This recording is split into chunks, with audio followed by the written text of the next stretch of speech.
Hey everyone, and welcome back to Ancient Stories, Modern Hearts.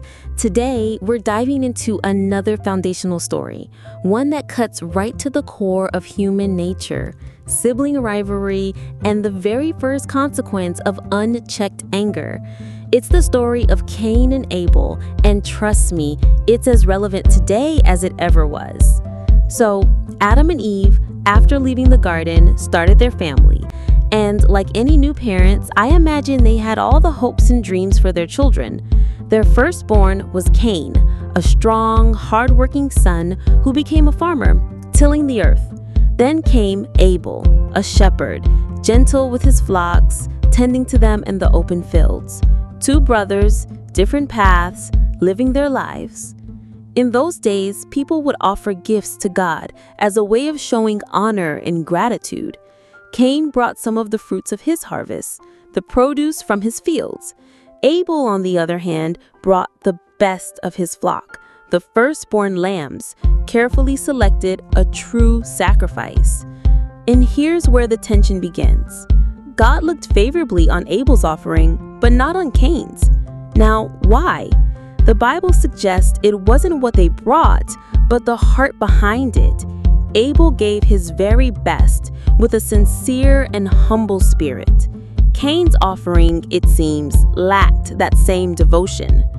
Cain was furious.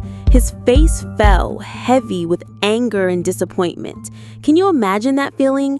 Working hard, doing what you think is right, and then seeing your brother praised while you're overlooked. It's a bitter pill to swallow. But instead of reflecting on why his offering wasn't accepted, Cain let the anger fester. Before we continue, don't forget to comment your thoughts about this amazing ancient biblical story.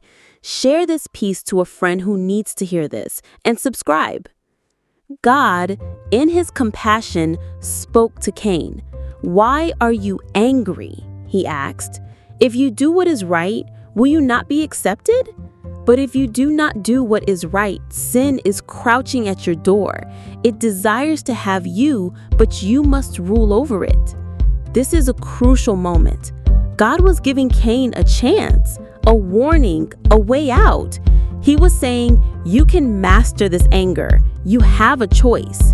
But Cain didn't listen. He let the anger consume him. He invited his brother Abel into a field, and there, in that quiet, isolated place, he attacked him, and he killed him. The first murder, a brother taking the life of his own flesh and blood, all born from jealousy and uncontrolled rage.